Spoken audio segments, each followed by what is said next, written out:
Assalamualaikum warahmatullahi wabarakatuh. Perkenalkan, saya Alia Welda Amaral dengan NIM C2401241019. Saya dari kelompok 7 Biologi Perikanan. Pada kesempatan kali ini, saya akan menjelaskan micro teaching praktikum ketiga, yaitu tentang reproduksi dengan topik kematangan gonad dan fekunditas ikan. Kematangan gonad adalah tahap perkembangan organ reproduksi ikan sebelum dan sesudah pemijahan. Dengan mengetahui tingkat kematangan gonad, kita bisa memahami kapan ikan siap memijah, ukuran pertama kali matang gonad, ataupun pola pemijahannya.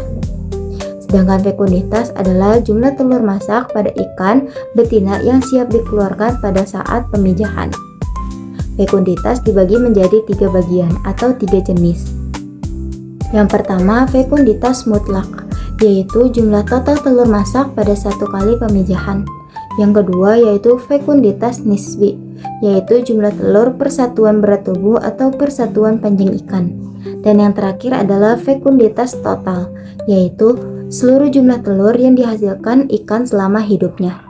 Fekunditas ini sangat penting karena untuk menentukan potensi reproduksi dan keberlanjutan populasi ikan. Tujuan dari praktikum ini adalah untuk mengetahui jumlah telur pada gonad ikan dengan menggunakan tiga metode perhitungan yang berbeda, yaitu gravimetri, volumetri, dan juga gabungan. Alat dan bahan yang digunakan antara lain yaitu gonad dari ikan betina yang sudah matang, alat bedah, timbangan digital, gelas ukur, cawan petri, aquades, counter, dan juga tisu.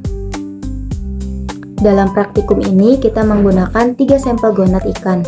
Masing-masing sampel dihitung fekunditasnya dengan satu metode, yaitu gravimetri, volumetri, dan juga gabungan. Metode gravimetri, langkah-langkahnya adalah sebagai berikut. Yang pertama, kita perlu mengeringkan gonad lalu menimbangnya.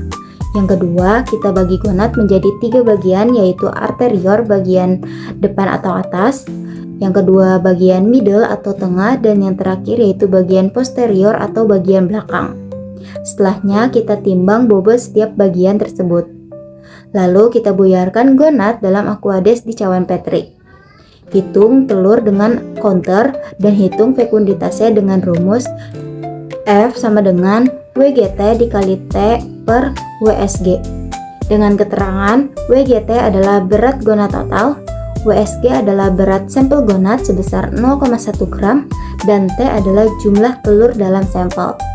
Metode gravimetri adalah metode yang dianggap paling akurat. Namun kelemahannya metode ini memerlukan waktu yang cukup lama. Yang kedua adalah metode volumetri. Langkah yang harus kita lakukan, yang pertama kita perlu menyiapkan 5 ml aquades lalu masukkan gonad. Yang kedua, catat pertambahan volumenya. Yang ketiga, bagi gonad menjadi 3 bagian seperti sebelumnya, yaitu bagian arterior, middle, dan juga posterior. Lalu yang keempat, kita harus membuyarkan gonad dalam aquades hingga volume naik. Dan yang kelima, hitung telur dengan counter dan hitung fekunditas dengan rumus F sama dengan FGT dikali T per FSG. FGT adalah volume gonad total, VSG adalah volume gonad sampel sebesar 0,5 ml, dan T yaitu jumlah telur dalam sampel. Yang terakhir adalah metode gabungan. Langkah-langkah yang perlu dilakukan, yang pertama, keringkan gonad lalu timbang. Bagi gonad menjadi 3 bagian, yaitu bagian arterior, middle, dan juga posterior. Setelahnya kita timbang masing-masing dari bagian tersebut, lalu masukkan ke 5 ml aquades dan buyarkan. Selanjutnya kita pindahkan ke cawan petri, lalu ambil 20 tetes sampel dengan pipet dan diteteskan ke atas atau ke dalam trash bag. Hitung telur dengan counter, dan yang terakhir hitung fekunditas dengan rumus F sama dengan G kali V kali T bar per Q.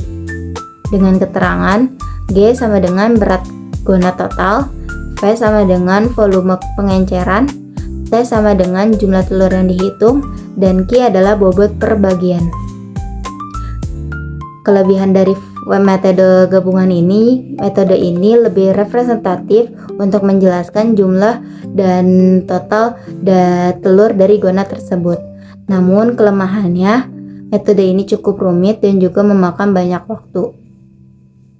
Jadi dari praktikum ini kita dapat mengetahui jumlah telur pada gonad ikan dengan 3 metode berbeda, yaitu metode gravimetri, metode volumetri, dan juga metode gabungan. Hasil dari perhitungan fekunditas ini yang akan membantu kita dalam memahami potensi pemijahan ikan yang sangat penting untuk pengelolaan perikanan secara berkelanjutan. Sekian presentasi ataupun micro teaching dari saya. Wassalamualaikum warahmatullahi wabarakatuh. Terima kasih.